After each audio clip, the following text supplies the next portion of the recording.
नमस्कार। उनकी कलम मेरी आवाज़ में आप सभी का स्वागत है। आइए सुनते हैं मालती जोशी जी द्वारा लिखी गई कहानी रेशम के धागे। दोपहर को सारे कामों से निवृत्त होकर सोने जा रही थी कि मन ने आगाह किया, राखी को अब कुछ ही दिन रह गए हैं। अगर एक दो दिन दोपहर के आराम की कुर्बानी नहीं दी तो राखियां समय पर नहीं पहुंच पाएंगी।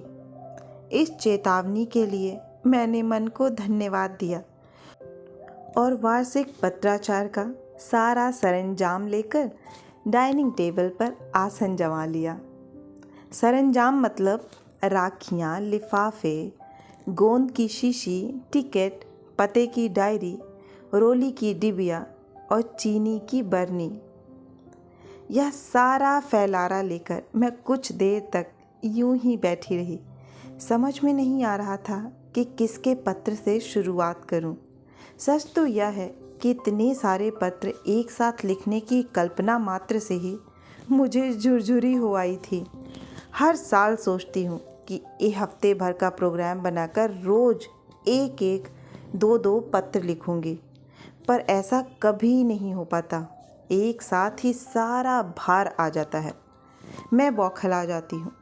अंकिता ने तो एक बार सुझाव भी दिया था कि मम्मी एक अच्छा सा पत्र लिख लो और उसकी चाहे जितनी कॉपियाँ करवा लो, ऊपर बस मामा लोगों के नाम भर लिखती जाना। सुझाव अच्छा था, पर मेरे मन ने स्वीकार नहीं किया। आजकल कौन किसको पत्र लिखता है। साल भर में एक ही बार राखी के बहाने तो लिखना होता है। मेरी कोशिश रहती है कि हर पत्र में एक पर्सनल टच रहे। ऐसा फोटोकॉपी में कहाँ हो पाता है। मैंने निखिल भैया के पत्र से शुरुआत करने की सोची। यूँ तो ममेरे भाई हैं, पर भाइयों में सबसे बड़े हैं, इसीलिए उन्हीं से श्री गणेश करने का निश्चय किया। लेटर पैड पर तारीख आदि लिखने के बाद बस आदरणीय भाई लिख पाई थी कि बिटिया रानी दनदनाती हुई घर में दाखिल हुई। धीरे चलना या बोलना तो इन लड़कियों ने सीखा ही नहीं है। अरे वाह, मम्मी की राखी की दुकान शुरू हो गई। ढंग से ना बोलने की तुमने कसम ले रखी है क्या? ये दुकान क्या होती है? मैंने डांट लगाई। दुकान ही तो है मम्मी। इस हाथ दे, उस हाथ ले। हाँ, एक ज़माने में इस लेने का भी अपना आनंद था। तब 5 रुपए का नोट भी दुनिया भर की खुशियाँ दे जाता था। अब तो मन भर गया है। बस यही दुआ मांगती हूँ कि वे लोग सलामत रहें और मैं हर साल उन्हें राखी भेजती रहूँ। मैंने बेवजह भावुक होते हुए कहा, पर अंकिता का ध्यान मेरी ओर नहीं था। वह मेज पर रखे लिफाफे गिन रही थी। बाप रे मम्मी, ये इतनी सारी चिट्ठियाँ लिखोगी तुम, और वह भी हाथ से? Sure waste of energy. बाजार में एक से एक धांसू कार्ड मिल रहे हैं, बस नाम पता लिखो और पोस्ट कर दो। ये देखो। और उसने अपने पर्स से एक खूबसूरत कार्ड निकाल कर दिखाया। कार्ड वाकई धांसू था। ऊपर भाई बहन का एक प्रतीकात्मक स्केच था। लिफाफे के भीतर एक मखमली कार्ड, उस पर भावपूर्ण पंक्तियाँ, कार्ड में लिपटी हुई एक राखी, सब कुछ एकदम रेडी। जैसा कि अंकिता ने कहा, बस नाम पता लिखो और पोस्ट कर दो। कितने का है? 55 ओनली मम्मा। क्या? मेरी तो जैसे सांस ही रुक गई। मम्मी 70-80 तक के कार्ड थे, पर तुम्हारे डर से मैं लाई नहीं। बड़ी मेहरबानी की आपने। मम्मी, मेरा इकलौता भाई वहाँ उतनी दूर यूएसए में बैठा है। क्या मैं उसके लिए 55 रुपये भी खर्च नहीं कर सकती? कर सकती हो भाई, बड़े बाप की बेटी हो। मम्मी, तुम भी यही करो, कितनी मेहनत बच जाएगी। मेरा एक लिफाफे से काम थोड़े ही चलेगा। दोनों सगे भाइयों को भेज सकती हूँ। बाकी चचेरे फुफेरे भाइयों के लिए डाक विभाग ने 5-5 रुपए के लिफाफे निकाले हैं, वे ले लेना। अंकिता, मैंने गंभीर स्वर में कहा, हमारे यहाँ भाई सिर्फ भाई होते हैं, वे चचेरे फुफेरे या ममेरे नहीं होते। अंकिता समझ गई कि मम्मी अब भाषण के मूड में आ गई हैं। उसने वहाँ से खिसकने में ही खैर समझी। गुनगुनाते हुए वह सीढ़ियाँ चढ़ गई और अपने कमरे में गुम हो गई। वैसे मैंने सच ही कहा था, हमारे यहाँ भाई सिर्फ भाई होते हैं, उनके साथ रिश्तों के विशेषण नहीं लगाए जाते। अगर इन विशिष्ट रिश्तों के साथ परिचय करवाया जाए तो वे लोग अपमानित महसूस करते हैं। मुझे अपनी भतीजी पारुल की शादी की याद हो आई। इस पीढ़ी की पहली शादी थी, इसलिए करीब करीब सारे ही रिश्तेदार आ गए थे। शादी के दिन तो अफरा तफरी का माहौल रहा, किसी से ठीक से मेल मुलाकात भी नहीं हो पाती। दूसरे दिन दुल्हन की बुआ के नाते मैं बेतकल्लुफ़ होकर सबका परिचय करवा रही थी।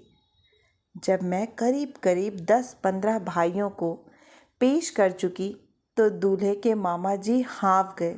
बोले, बहन जी, क्या ये सब आपके सगे भाई हैं? मैं चुप रह गई।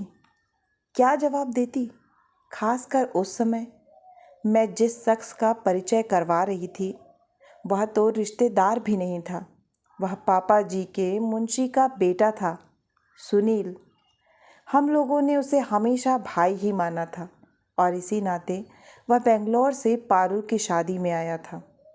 पर यह सब बात समधियों को कैसे समझाई जाती? मुझे इस असमंजस से सुनील ने ही उबारा। बोला, भाई साहब, आप तो बस इतना याद रखिए कि ये हमारी सबसे बड़ी दीदी हैं, पारुल की सबसे बड़ी बुआ हैं। इसी से मिलता जुलता भी क्या कहूँ, क्योंकि रंग एकदम उल्टा है। एक प्रसंग याद आ रहा है। मैं मुंबई से लौट रही थी। सामने वाली बर्थ पर 2 देवरानी जिठानी विराजमान थीं। वे शायद किसी शादी से लौट रही थीं, क्योंकि पूरे समय बारातियों की बदसलूकी, घरातियों की बद इंतजामी और मेहमानों की बदहाली पर चर्चा कर रही थीं। वे अपनी बातों में इतनी मशगूल थीं कि बच्चों की ओर उनका ज़रा भी ध्यान नहीं था। 2 बच्चे थे। लड़की बड़ी थी, 5-6 साल की। लड़का थोड़ा छोटा था। थोड़ी देर तो दोनों अच्छे से खेलते रहे। फिर पता नहीं किस बात पर अनबन हो गई और लड़की ने लड़के को धक्का दे दिया। मैंने लपक कर थाम लिया, नहीं तो मुंह के बल गिरता। मैंने बच्चों को दुलारते हुए लड़की से कहा, बेटे, अपने भाई को इस तरह धक्का नहीं देते, अभी चोट लग जाती तो। वह चूहिया तपाक से बोली, he is not my brother, he is my cousin. सुनकर मैं तो सन्न रह गई। इससे ज़्यादा हैरत मुझे इस बात पर हुई कि किसी ने उसे डांटा नहीं, बल्कि उसकी माँ और चाची उसके अंग्रेजी ज्ञान पर और उच्चारण पर निहाल हुई जा रही थी। इसे क्या कहेंगे, आधुनिकता या अभिजात्य? मम्मा, जरा अपना पेन देना, मेरा चल नहीं रहा है। मैंने भुनभुनाते हुए अंकिता को पेन पकड़ाया। पढ़ने लिखने वाले लोग हो तुम, ढंग का एक पेन नहीं रख सकते? उसने कोई जवाब नहीं दिया, चुपचाप लिफाफे पर पता लिखती रही। मैंने देखा बिटिया रानी फिर कहीं जाने के लिए तैयार हैं। कहीं जा रही हो? मैंने पूछा। हाँ, यह कार्ड तो पोस्ट ऑफिस जाकर ही पोस्ट करना होगा ना। तुम्हारी भी कोई चिट्ठी हो तो दे दो, वहीं डाल दूंगी, जल्दी पहुंच जाएगी। अरे, अभी लिखी कहाँ है? पर तुम अपने भैया को अपनी ओर से 2 लाइनें तो लिख दो। लिफाफा बंद करने की ऐसी क्या जल्दी है? इतना अच्छा मैसेज लिखा तो है, मैं और क्या लिखूंगी? वह तो छपा हुआ है, एक कॉमन चीज़ है, तुम उसमें एक पर्सनल टच तो दो। इन सब बातों के लिए किसके पास फुर्सत है मम्मा? मैं लिख भी दूँ तो क्या उसके पास पढ़ने के लिए समय होगा? इतना बिजी शेड्यूल है उसका। राखी निकाल कर कलाई पर बांध भी लेगा तो बड़ी मेहरबानी होगी। मम्मा, अब ये सब बातें महज फॉर्मेलिटी रह गई हैं। जितने दिन चल जाए बहुत है। Know my child, it is not a formality, it is a bond, मैंने कहा। पर वहाँ सुनने की फुर्सत किसे थी। बिटिया रानी तो अपनी स्कूटी पर फुर्र हो गई थी। पता नहीं हमेशा ही कितनी जल्दी में रहते हैं ये बच्चे। क्यों रहते हैं? इस भागम भाग में कैसे ये रिश्तों को सहेजेंगे, संवारेंगे? समय ही नहीं है। जबकि हमारी पीढ़ी की सारी ऊर्जा इन रिश्तों को निभाने में ही खर्च होती रही है। मन हुआ किसी दिन अंकिता को पास बिठाकर इमरती की कहानी सुनाऊं। इमरती मतलब जमुना मौसी की बेटी। जमुना मौसी माँ के यहाँ चौका बर्तन करती थीं। माँ के राज में हम लोगों की मजाल नहीं थी कि घर में काम करने वालों को नाम लेकर बुलाएं।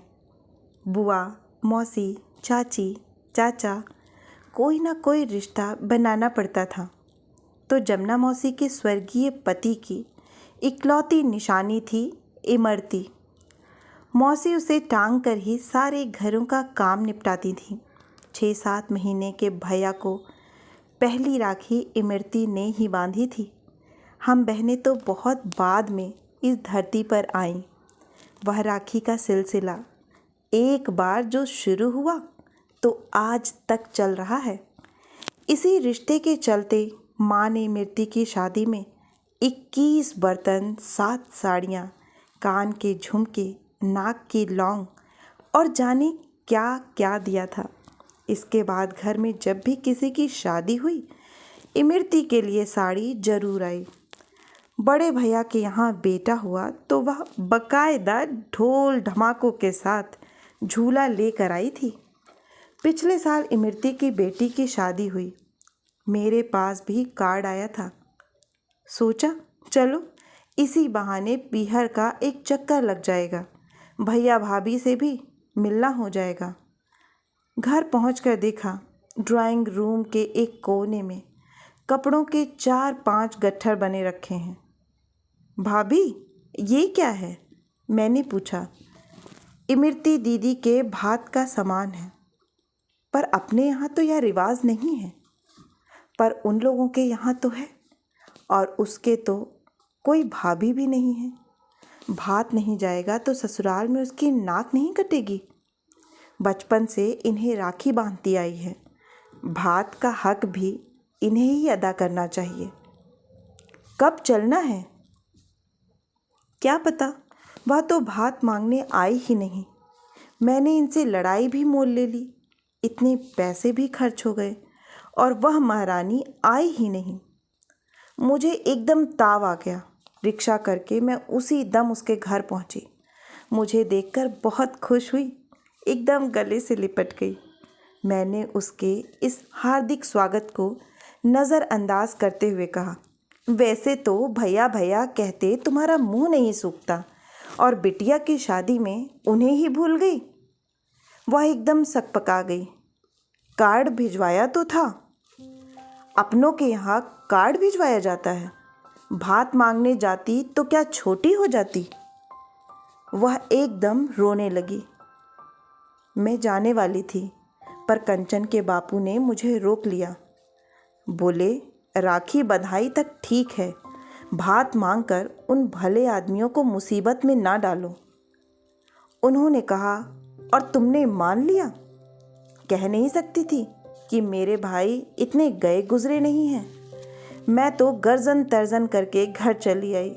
मुझे घर पहुँचे मुश्किल से घंटा भर हुआ होगा कि दरवाजे पर गीतों का सम्मिलित स्वर सुनाई दिया। अपनी देवरानी, जिठानी, नंदों और भतीजियों के साथ इमरती भात मांगने आई थी। भाभी ने उसे ससम्मान विदा किया। फिर हम लोग बाजे गाजे के साथ उसके यहाँ भात लेकर पहुँचे। दरवाजे पर हमारा जोरदार स्वागत हुआ। भैया भाभी ने पूरे परिवार की पहरावनी की कंचन को चंदेरी साड़ी के साथ पायल और कान के टॉप्स भी दिए। फल और मिठाई के टोकरे भी साथ में थे ही। सारा कार्यक्रम गीत संगीत के साथ सानंद संपन्न हुआ। उस दिन हल्की बूंदाबांदी हो रही थी। उस समय कातर मधुर स्वर में गाया इमरती का गीत आज भी मेरे कानों में रस घोलता है।